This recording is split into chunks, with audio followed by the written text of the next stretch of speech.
나이 들면 친구는 딱히 필요가 없다. 오히려 오래된 친구가 부담스러워진다. 인생은 너무 짧아서 자식 위해 내 인생 희생하지 말고 즐겁게 사는 게 정답이다. 나를 위해 살아야 노년에 후회가 없다. 하지만 지난 세월 후회하지 않고 사는 사람이 몇이나 있을까? 60대가 되면 99%가 이 네 가지 때문에 후회하게 된다. 첫째는 혼자가 되는 법을 배워놓지 않은 것이다.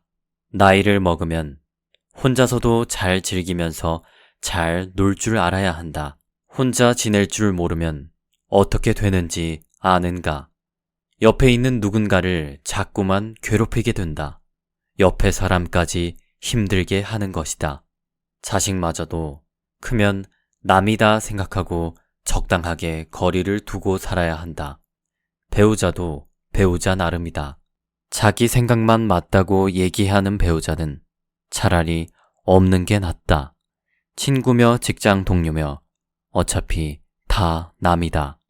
나이 60이 넘어 인간관계가 줄어든다고 해서 걱정하지 마라. 자기도 모르는 사이에 저절로 좋은 사람만 곁에 남고 있다는 증거다. 살면서 뼈저리게 느낀 한 가지가 바로 외롭다고 해서 아무나 만나면 안 된다는 사실이다.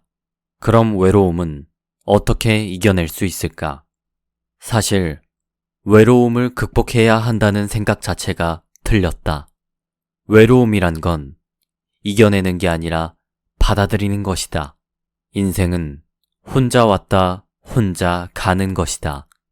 큰 병에 걸려 아프기라도 하면 부모도 아들, 딸도 나의 고통을 대신해 줄 수 없다.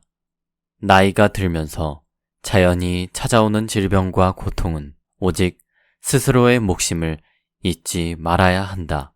둘째, 돈을 더 모아놓지 않은 것을 후회하게 된다. 돈만 있으면 혼자 지내는 게 오히려 더 편하다.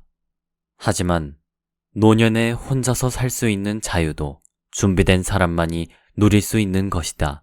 60대가 되면 더 많이 저축하지 않은 것에 대해 후회하는 사람들이 많아진다. 노년의 돈은 많으면 많을수록 좋다. 돈을 잘 못 모으는 사람들 중에는 작은 돈을 소중하게 생각하지 않고 감정적으로 쓰는 경우가 많다. 티끌 모아 태산이라는 말을 명심해야 돈도 모을 수 있다. 지금부터라도 큰 돈을 쓸 때는 신중하고 남한테 쉽게 돈 빌려주지 말고 근검절약하는 습관을 가져야 한다. 더 나이 들기 전에 자기 삶만큼은 자기가 감당할 수 있는 능력을 반드시 키워놓도록 하자.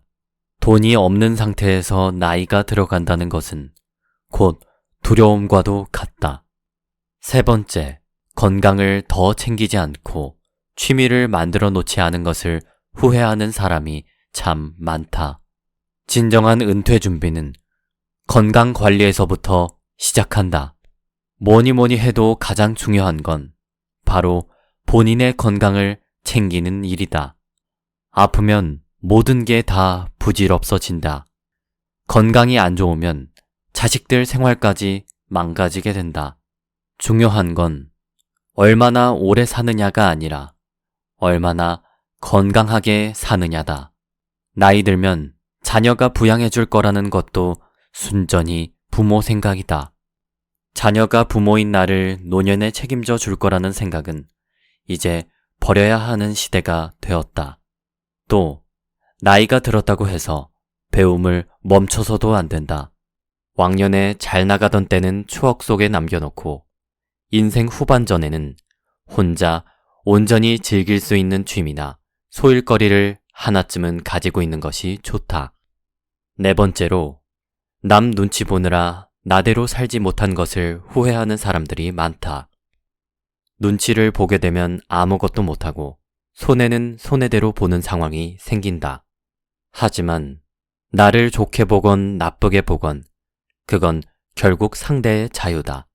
열심히 사느라 몸을 못 돌본 것도, 남 눈치 보느라 인생을 제대로 즐기지 못한 것도 후회스러울 수 있다. 하지만 앞으로 사는 날이 수십 년이나 남았다. 이젠 짐이 되는 과거에도 매달리지 말자. 과거를 자꾸만 떠올리게 되는가? 만약 당신이 계속 괴롭고 싶다면 과거를 생각해라. 근데 행복하고 싶다면 옛날 기억을 떠올리지 마라. 과거에 집착해서 남는 건 괴로움 뿐이다.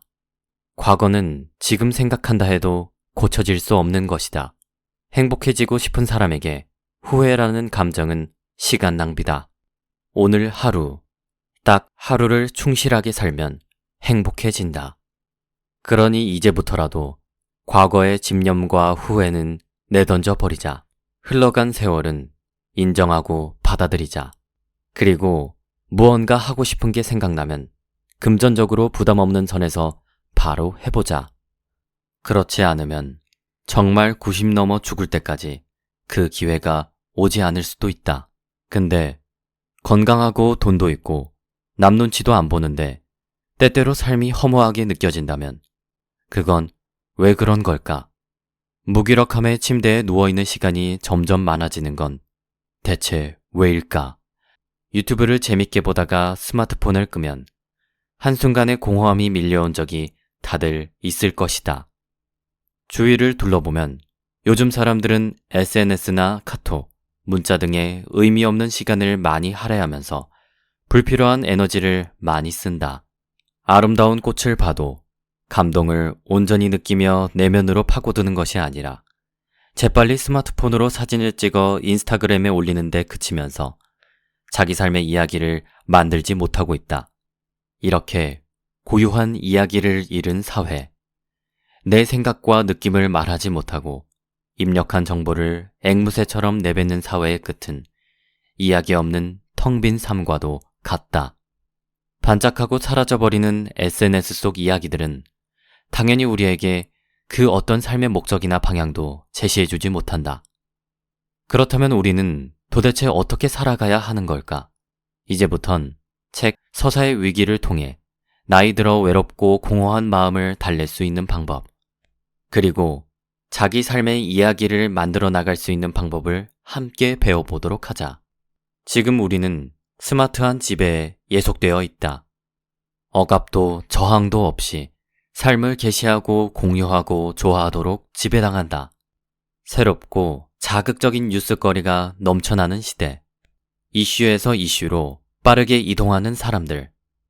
스스로 자기 존재를 정보로 전락시키는 사회에서 개인은 각자의 이야기, 즉 서사를 잃고 우연성에 휩싸인 채 폭풍우 한가운데서 부유한다. 정보 과잉 사회는 그 속에서 스토리텔링을 외친다. 사람들은 마치 자신의 이야기를 전시하듯 소셜 네트워크 서비스의 찰나의 장면들을 끊임없이 공유하고 공감 버튼을 누른다. 그러나 그 안의 의미는 없다. 무언가를 끝없이 공유하고 타인과 교류하면서도 고립감을 느끼는 이유가 여기에 있다. 스토리텔링은 스토리셀링이라는 자본주의의 달콤한 무기가 되어 마치 의미가 있는 것처럼 사람들을 유혹한다. 세상으로부터 충격받고 저항하고 간극을 느끼며 자신만의 철학을 쌓아올릴 기회를 빼앗고 그저 좋아요를 외치게 만든다. 정보는 이야기가 아니다. 정보는 끊임없이 등장하는 다음 정보로 대체되어 사라진다. 반면 이야기는 나만의 맥락과 삶, 그 자체다. 나의 저 먼 과거와 현재, 미래를 연결하기에 방향성을 띈다. 곧 사라져버릴 정보에 휩쓸려 자신만의 이야기를 잃은 사회, 내 생각과 느낌과 감정을 말하지 못하고 입력한 정보를 앵무새처럼 내뱉는 사회의 끝은 서사 없는 텅 빈 삶이다.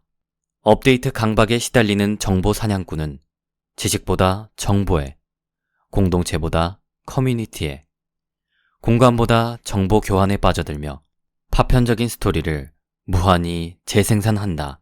지금 당신의 삶은 어떠한가? 현재를 과거와 연결하며 맥락을 이어나가고 있는가? 그건 삶이 아니다. 하나의 문제에서 또 다른 문제로 아슬아슬하게 매달려 다니는 연약하고 적나라한 생존이다. 저자는 이와 같은 이야기를 철학적 근거와 첨예한 분석으로 풀어나간다. 왜 우리는 삶의 의미를 갈망하면서도 인내심을 가지고 자신의 이야기에 귀 기울이지 못하는지, 왜 끝없는 불안과 공허에 빠지는지, 그래서 나의 서사는 무엇인지 깊이 사유하게 한다. 서사 속의 존재의 닻을 내리고 싶다면 코앞의 이슈를 좇는 데서 한 발짝 벗어나 먼 거리에서 시선을 유지해야 한다. 이는 서사의 회복뿐만 아니라 타인과의 진정한 소통을 가능케 한다. 삶은 이야기다. 이야기에는 새 시작의 힘이 있다. 세상을 변화시키는 모든 행위는 이야기를 전제한다. 이와 반대로 스토리텔링은 오로지 한 가지 삶의 형식, 즉 소비주의적 삶의 형식만을 전제한다. 다른 이야기, 다른 삶의 형식, 다른 지각과 현실에는 눈멀게 한다. 바로 여기에 서사의 위기가 있다. 디지털로 된 종이의 숲인 인터넷에는 더 이상 꿈의 새가 살 둥지가 없다. 정보 사냥꾼들이 꿈의 새를 사냥하기 때문이다. 지루함을 허용하지 않는 오늘날의 과잉 활동성 안에서 우리는 결코 깊은 정신적 이완 상태에 도달하지 못한다. 정보 사회는 정신적 고도 긴장의 시대를 열고 있다. 정보의 본질이 다름 아닌 놀라움의 자극이기 때문이다.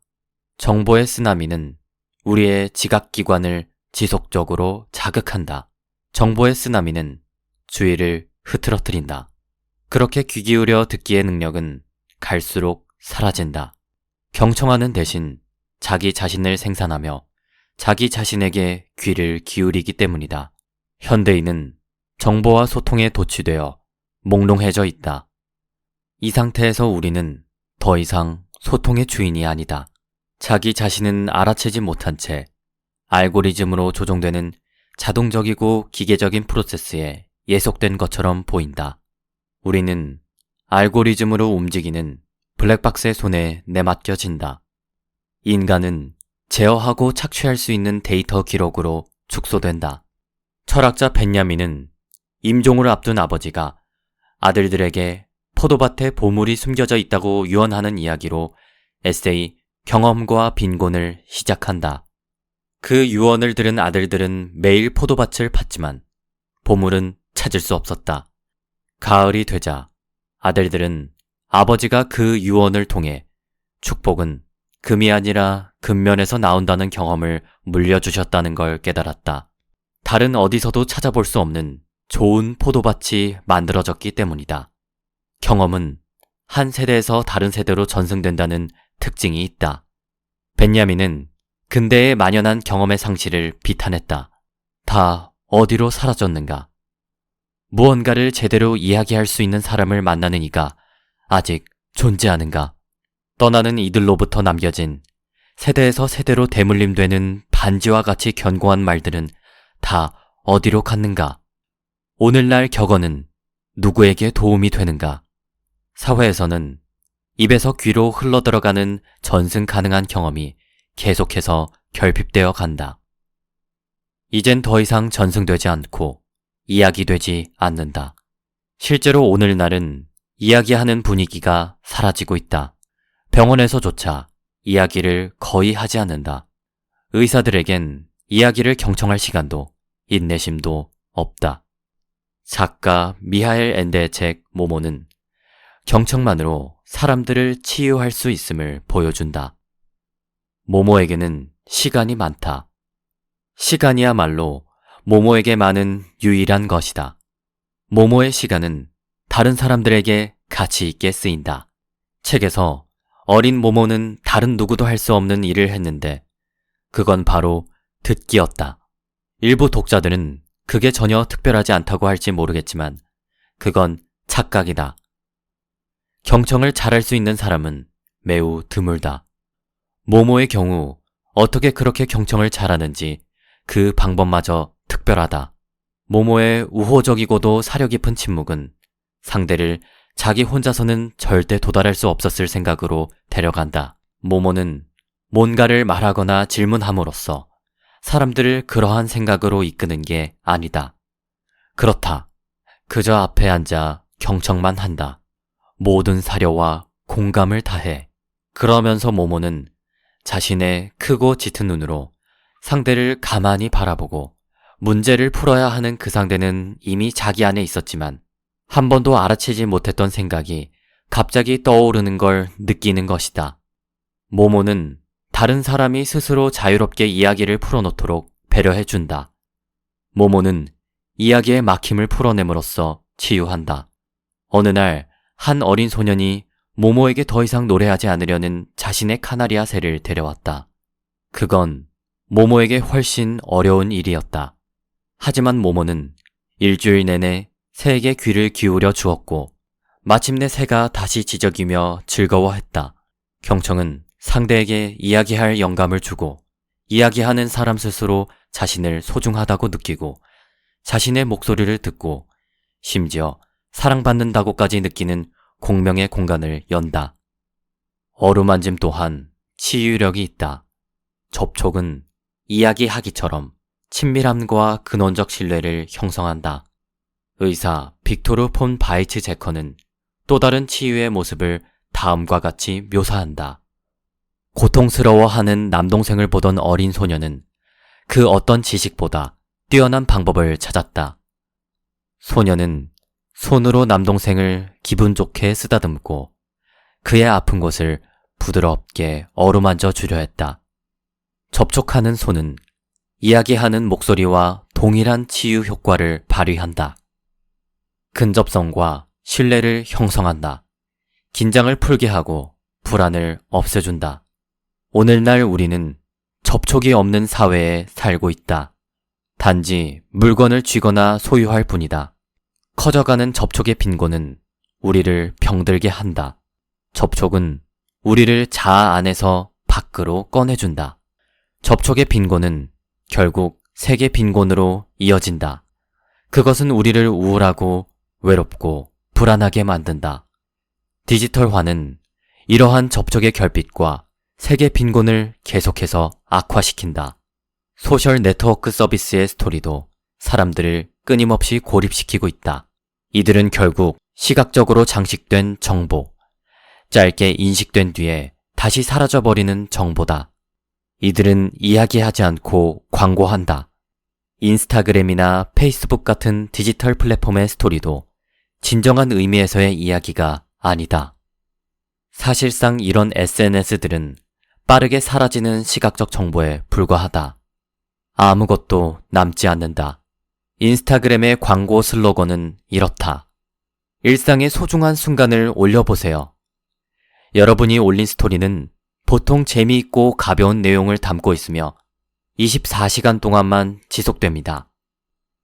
이런 시간 제한은 특별한 심리적 효과를 일으킨다. 수시로 변하는 듯한 느낌을 들게 해 더 많은 소통을 향한 미묘한 강박을 만든다.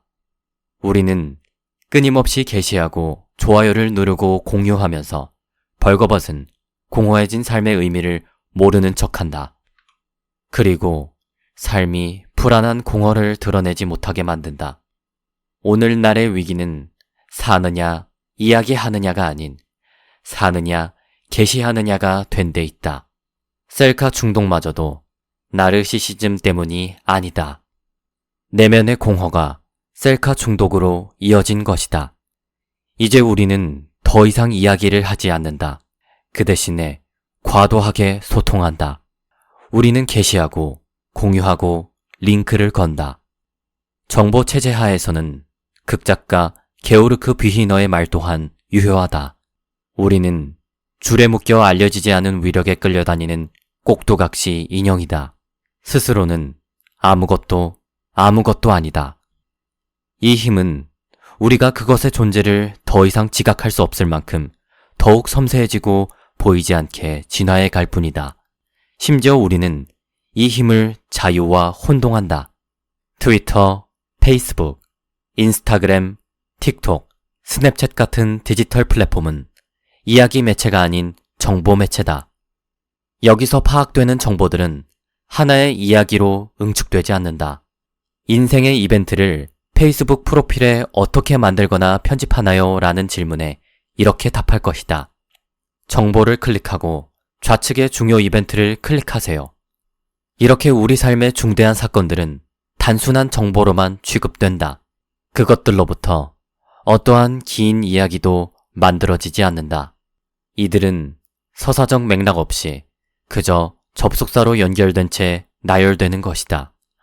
나는 나 자신이 이야기해야 한다. 단순한 정보만으로는 아무것도 이야기하지 못한다. 지금까지의 글은 책 서사의 위기에서 가져왔는데요.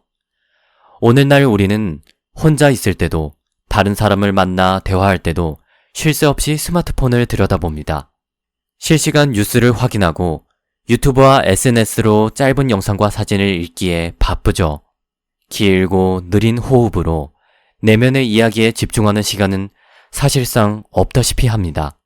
온종일 자극적인 스토리를 소비하고 있는 건데요. 자본주의 사회에서 스토리에 중독된 현대인은 삶의 주체가 아니라 상품의 소비자가 되어버린 지 오래입니다. 기업에서는 그 자체로 가치 없는 사물에 스토리를 부여해 우리가 상품을 구매하도록 자극하기 때문이죠. 저자는 이와 같은 현상에 스토리셀링이라는 이름을 붙였습니다. 하지만 문제는 이것으로 끝나지 않습니다. 저자는 현대인이 억압도 저항도 없는 스마트한 지배체계에서 자기 삶을 SNS에 게시하고 공유하며 스토리텔링 하도록 만들어지고 있다고 짚어냈습니다. 아름다운 꽃을 봐도 감동을 온전히 느끼며 내면으로 파고드는 것이 아니라 재빨리 스마트폰으로 사진을 찍어 SNS에 올리며 자기 자신을 정보화하고 다른 사람의 반응을 살피는 것을 생각해 보시면 이해가 되실 텐데요. 또 베스트셀러 작가 한병철은 책 서사의 위기에서 스토리에 자기만의 고유한 이야기를 빼앗긴 현 시대를 서사의 위기라고 진단하고 있습니다. 반짝하고 사라질 스토리는 그 어떤 삶의 방향도 의미도 제시하지 못하기에 서사의 위기는 삶의 위기로 직결되지요. 저자에 따르면 인간은 한순간에서 다음 순간으로 이동하며 사는 존재가 아닙니다. 탄생과 죽음 사이의 삶 전체를 연결하며 자기만의 맥락으로 나아갈 때 의미를 찾을 수 있습니다. 나의 과거와 현재, 미래를 연결하는 이야기만이 인생의 가치를 부여할 수 있습니다. 이것이 바로 지금 이 순간만 중요하게 만드는 스토리에 중독될수록 깊은 허무에 빠지는 이유이기도 합니다. 서사의 위기는 한국 사회뿐만 아니라 전 세계적으로 겪고 있는 현 시대의 문제입니다. 이 책을 먼저 읽은 해외 독자들은 훌륭하고 정확하며 거의 완벽한 책, 우리 시대의 재앙을 파악하는 동시에 해결책을 제시한다. 현재 우리 삶의 일부여서 못 보던 문제들을 예리하게 짚어내어 보게 해준다 라고 극찬하기도 했는데요. 영상을 보시는 구독자 여러분들도 오늘부터 남들 다 하는 대로 따라서 사는 게 아니라 자신만의 삶의 이야기를 만들어 나가는 건 어떨까요? 요즘 들어 더 삶이 공허하고 허무하고 또 힘드신 분들은 책 서사의 위기를 종이책으로도 읽어보시길 권해드립니다. 나이 들면 친구는 딱히 필요가 없다. 오히려 오래된 친구가 부담스러워진다.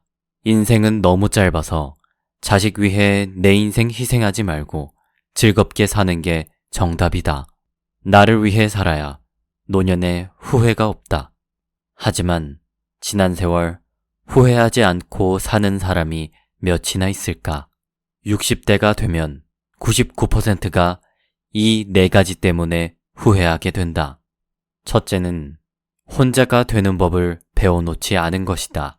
나이를 먹으면 혼자서도 잘 즐기면서 잘 놀 줄 알아야 한다.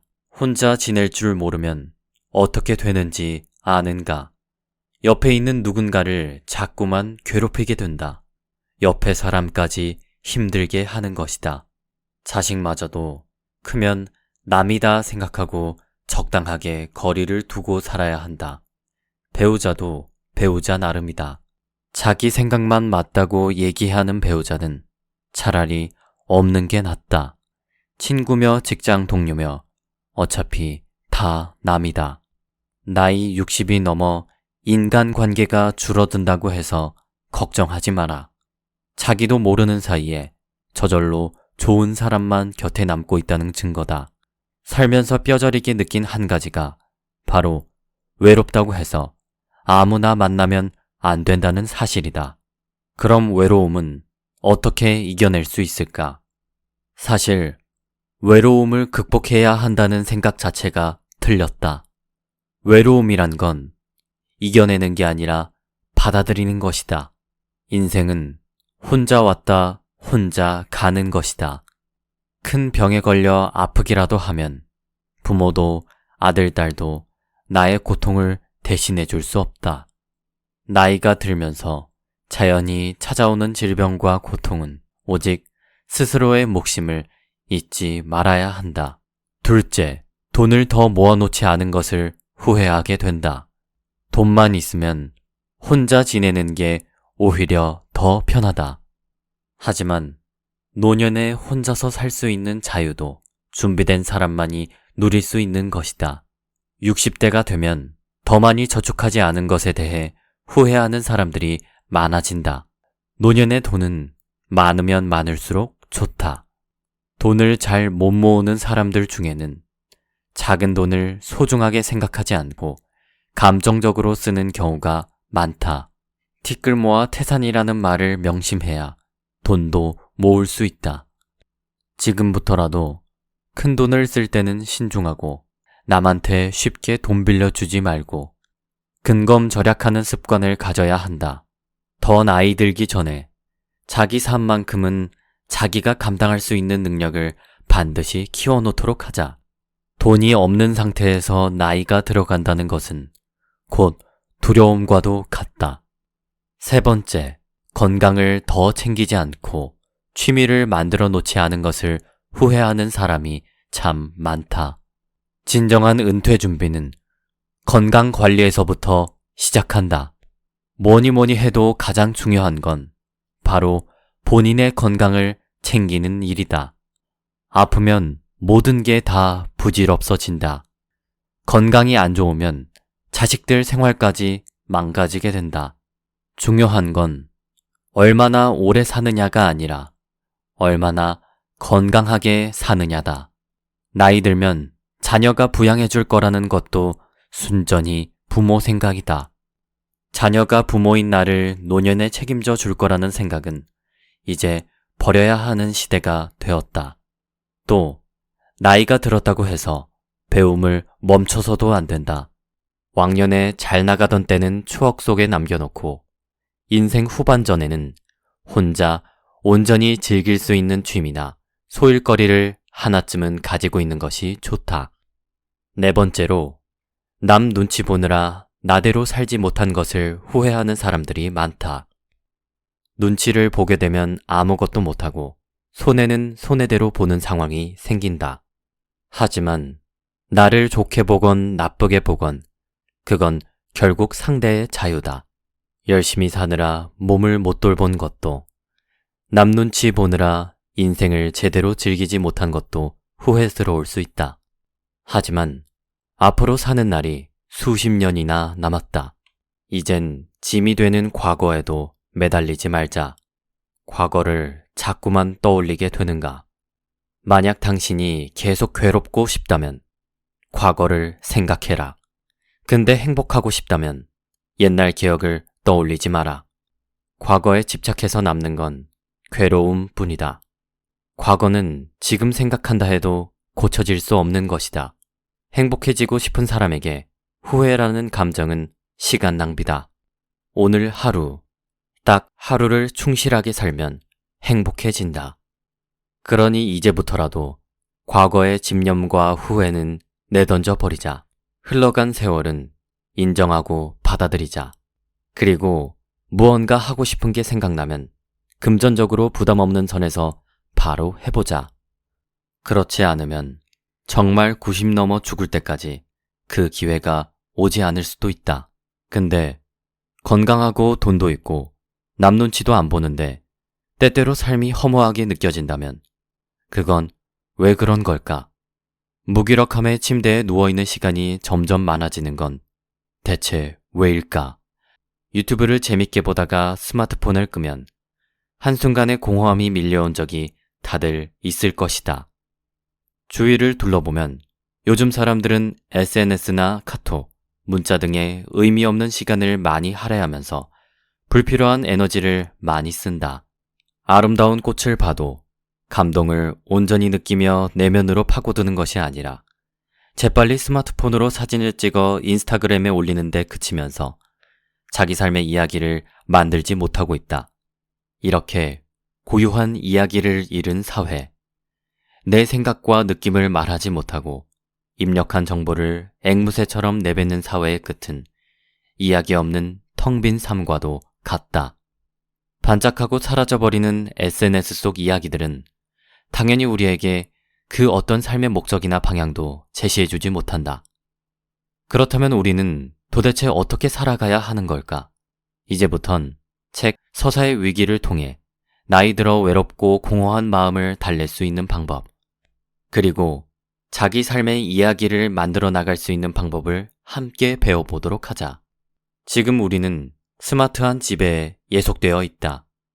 억압도 저항도 없이 삶을 게시하고 공유하고 좋아하도록 지배당한다. 새롭고 자극적인 뉴스거리가 넘쳐나는 시대. 이슈에서 이슈로 빠르게 이동하는 사람들. 스스로 자기 존재를 정보로 전락시키는 사회에서 개인은 각자의 이야기, 즉 서사를 잃고 우연성에 휩싸인 채 폭풍 후 한가운데서 부유한다. 정보 과잉 사회는 그 속에서 스토리텔링을 외친다. 사람들은 마치 자신의 이야기를 전시하듯 소셜 네트워크 서비스의 찰나의 장면들을 끊임없이 공유하고 공감 버튼을 누른다. 그러나 그 안의 의미는 없다. 무언가를 끝없이 공유하고 타인과 교류하면서도 고립감을 느끼는 이유가 여기에 있다. 스토리텔링은 스토리셀링이라는 자본주의의 달콤한 무기가 되어 마치 의미가 있는 것처럼 사람들을 유혹한다. 세상으로부터 충격받고 저항하고 간극을 느끼며 자신만의 철학을 쌓아올릴 기회를 빼앗고 그저 좋아요를 외치게 만든다. 정보는 이야기가 아니다. 정보는 끊임없이 등장하는 다음 정보로 대체되어 사라진다. 반면 이야기는 나만의 맥락과 삶, 그 자체다. 나의 저 먼 과거와 현재, 미래를 연결하기에 방향성을 띈다. 곧 사라져버릴 정보에 휩쓸려 자신만의 이야기를 잃은 사회, 내 생각과 느낌과 감정을 말하지 못하고 입력한 정보를 앵무새처럼 내뱉는 사회의 끝은 서사 없는 텅 빈 삶이다. 업데이트 강박에 시달리는 정보 사냥꾼은 지식보다 정보에, 공동체보다 커뮤니티에, 공간보다 정보 교환에 빠져들며 파편적인 스토리를 무한히 재생산한다. 지금 당신의 삶은 어떠한가? 현재를 과거와 연결하며 맥락을 이어나가고 있는가? 그건 삶이 아니다. 하나의 문제에서 또 다른 문제로 아슬아슬하게 매달려 다니는 연약하고 적나라한 생존이다. 저자는 이와 같은 이야기를 철학적 근거와 첨예한 분석으로 풀어나간다. 왜 우리는 삶의 의미를 갈망하면서도 인내심을 가지고 자신의 이야기에 귀 기울이지 못하는지, 왜 끝없는 불안과 공허에 빠지는지, 그래서 나의 서사는 무엇인지 깊이 사유하게 한다. 서사 속의 존재의 닻을 내리고 싶다면 코앞의 이슈를 좇는 데서 한 발짝 벗어나 먼 거리에서 시선을 유지해야 한다. 이는 서사의 회복뿐만 아니라 타인과의 진정한 소통을 가능케 한다. 삶은 이야기다. 이야기에는 새 시작의 힘이 있다. 세상을 변화시키는 모든 행위는 이야기를 전제한다. 이와 반대로 스토리텔링은 오로지 한 가지 삶의 형식, 즉 소비주의적 삶의 형식만을 전제한다. 다른 이야기, 다른 삶의 형식, 다른 지각과 현실에는 눈멀게 한다. 바로 여기에 서사의 위기가 있다. 디지털로 된 종이의 숲인 인터넷에는 더 이상 꿈의 새가 살 둥지가 없다. 정보 사냥꾼들이 꿈의 새를 사냥하기 때문이다. 지루함을 허용하지 않는 오늘날의 과잉 활동성 안에서 우리는 결코 깊은 정신적 이완 상태에 도달하지 못한다. 정보사회는 정신적 고도 긴장의 시대를 열고 있다. 정보의 본질이 다름 아닌 놀라움의 자극이기 때문이다. 정보의 쓰나미는 우리의 지각기관을 지속적으로 자극한다. 정보의 쓰나미는 주의를 흐트러뜨린다. 그렇게 귀 기울여 듣기의 능력은 갈수록 사라진다. 경청하는 대신 자기 자신을 생산하며 자기 자신에게 귀를 기울이기 때문이다. 현대인은 정보와 소통에 도취되어 몽롱해져 있다. 이 상태에서 우리는 더 이상 소통의 주인이 아니다. 자기 자신은 알아채지 못한 채 알고리즘으로 조종되는 자동적이고 기계적인 프로세스에 예속된 것처럼 보인다. 우리는 알고리즘으로 움직이는 블랙박스의 손에 내맡겨진다. 인간은 제어하고 착취할 수 있는 데이터 기록으로 축소된다. 철학자 벤야민은 임종을 앞둔 아버지가 아들들에게 포도밭에 보물이 숨겨져 있다고 유언하는 이야기로 에세이 경험과 빈곤을 시작한다. 그 유언을 들은 아들들은 매일 포도밭을 팠지만 보물은 찾을 수 없었다. 가을이 되자 아들들은 아버지가 그 유언을 통해 축복은 금이 아니라 근면에서 나온다는 경험을 물려주셨다는 걸 깨달았다. 다른 어디서도 찾아볼 수 없는 좋은 포도밭이 만들어졌기 때문이다. 경험은 한 세대에서 다른 세대로 전승된다는 특징이 있다. 벤야민은 근대에 만연한 경험의 상실을 비탄했다. 다 어디로 사라졌는가? 무언가를 제대로 이야기할 수 있는 사람을 만나는 이가 아직 존재하는가? 떠나는 이들로부터 남겨진 세대에서 세대로 대물림되는 반지와 같이 견고한 말들은 다 어디로 갔는가? 오늘날 격언은 누구에게 도움이 되는가? 사회에서는 입에서 귀로 흘러들어가는 전승 가능한 경험이 계속해서 결핍되어 간다. 이젠 더 이상 전승되지 않고 이야기되지 않는다.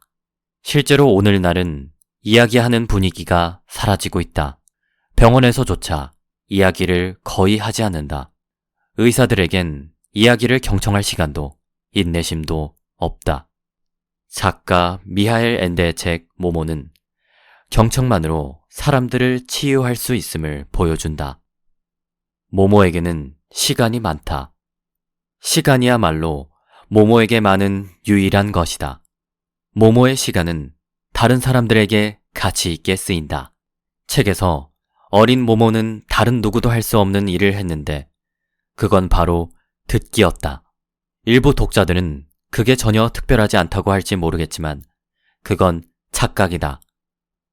경청을 잘할 수 있는 사람은 매우 드물다. 모모의 경우 어떻게 그렇게 경청을 잘하는지 그 방법마저 특별하다.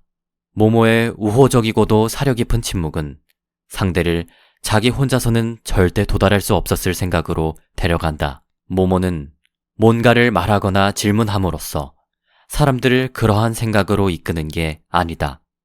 그렇다. 그저 앞에 앉아 경청만 한다. 모든 사려와 공감을 다해. 그러면서 모모는 자신의 크고 짙은 눈으로 상대를 가만히 바라보고 문제를 풀어야 하는 그 상대는 이미 자기 안에 있었지만 한 번도 알아채지 못했던 생각이 갑자기 떠오르는 걸 느끼는 것이다. 모모는 다른 사람이 스스로 자유롭게 이야기를 풀어놓도록 배려해준다.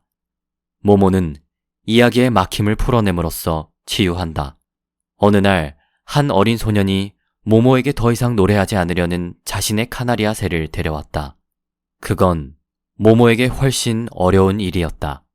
하지만 모모는 일주일 내내 새에게 귀를 기울여 주었고 마침내 새가 다시 지저귀며 즐거워했다. 경청은 상대에게 이야기할 영감을 주고 이야기하는 사람 스스로 자신을 소중하다고 느끼고 자신의 목소리를 듣고 심지어 사랑받는다고까지 느끼는 공명의 공간을 연다. 어루만짐 또한 치유력이 있다. 접촉은 이야기하기처럼 친밀함과 근원적 신뢰를 형성한다. 의사 빅토르 폰 바이츠 제커는 또 다른 치유의 모습을 다음과 같이 묘사한다. 고통스러워하는 남동생을 보던 어린 소녀는 그 어떤 지식보다 뛰어난 방법을 찾았다. 소녀는 손으로 남동생을 기분 좋게 쓰다듬고 그의 아픈 곳을 부드럽게 어루만져 주려 했다. 접촉하는 손은 이야기하는 목소리와 동일한 치유 효과를 발휘한다. 근접성과 신뢰를 형성한다. 긴장을 풀게 하고 불안을 없애준다. 오늘날 우리는 접촉이 없는 사회에 살고 있다. 단지 물건을 쥐거나 소유할 뿐이다. 커져가는 접촉의 빈곤은 우리를 병들게 한다. 접촉은 우리를 자아 안에서 밖으로 꺼내준다. 접촉의 빈곤은 결국 세계 빈곤으로 이어진다. 그것은 우리를 우울하고 외롭고 불안하게 만든다. 디지털화는 이러한 접촉의 결핍과 세계 빈곤을 계속해서 악화시킨다. 소셜 네트워크 서비스의 스토리도 사람들을 끊임없이 고립시키고 있다. 이들은 결국 시각적으로 장식된 정보, 짧게 인식된 뒤에 다시 사라져버리는 정보다. 이들은 이야기하지 않고 광고한다. 인스타그램이나 페이스북 같은 디지털 플랫폼의 스토리도 진정한 의미에서의 이야기가 아니다. 사실상 이런 SNS들은 빠르게 사라지는 시각적 정보에 불과하다. 아무것도 남지 않는다. 인스타그램의 광고 슬로건은 이렇다. 일상의 소중한 순간을 올려보세요. 여러분이 올린 스토리는 보통 재미있고 가벼운 내용을 담고 있으며 24시간 동안만 지속됩니다. 이런 시간 제한은 특별한 심리적 효과를 일으킨다. 수시로 변하는 듯한 느낌을 들게 해 더 많은 소통을 향한 미묘한 강박을 만든다. 우리는 끊임없이 게시하고 좋아요를 누르고 공유하면서 벌거벗은 공허해진 삶의 의미를 모르는 척한다. 그리고 삶이 불안한 공허를 드러내지 못하게 만든다. 오늘날의 위기는 사느냐, 이야기하느냐가 아닌 사느냐, 게시하느냐가 된 데 있다. 셀카 중독마저도 나르시시즘 때문이 아니다. 내면의 공허가 셀카 중독으로 이어진 것이다. 이제 우리는 더 이상 이야기를 하지 않는다. 그 대신에 과도하게 소통한다. 우리는 게시하고 공유하고 링크를 건다. 정보 체제 하에서는 극작가 게오르크 뷔히너의 말 또한 유효하다. 우리는 줄에 묶여 알려지지 않은 위력에 끌려다니는 꼭두각시 인형이다. 스스로는 아무것도 아니다. 이 힘은 우리가 그것의 존재를 더 이상 지각할 수 없을 만큼 더욱 섬세해지고 보이지 않게 진화해 갈 뿐이다. 심지어 우리는 이 힘을 자유와 혼동한다. 트위터, 페이스북, 인스타그램, 틱톡, 스냅챗 같은 디지털 플랫폼은 이야기 매체가 아닌 정보 매체다. 여기서 파악되는 정보들은 하나의 이야기로 응축되지 않는다. 인생의 이벤트를 페이스북 프로필에 어떻게 만들거나 편집하나요? 라는 질문에 이렇게 답할 것이다. 정보를 클릭하고 좌측의 중요 이벤트를 클릭하세요. 이렇게 우리 삶의 중대한 사건들은 단순한 정보로만 취급된다. 그것들로부터 어떠한 긴 이야기도 만들어지지 않는다.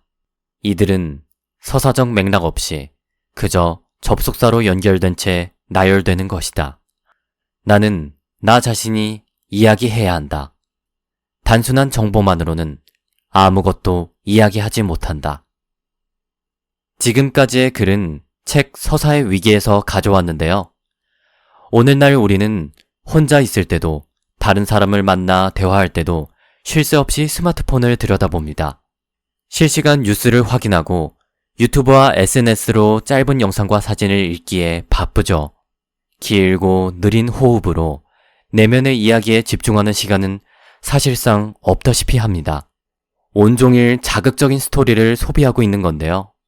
자본주의 사회에서 스토리에 중독된 현대인은 삶의 주체가 아니라 상품의 소비자가 되어버린 지 오래입니다. 기업에서는 그 자체로 가치 없는 사물에 스토리를 부여해 우리가 상품을 구매하도록 자극하기 때문이죠. 저자는 이와 같은 현상에 스토리셀링이라는 이름을 붙였습니다. 하지만 문제는 이것으로 끝나지 않습니다.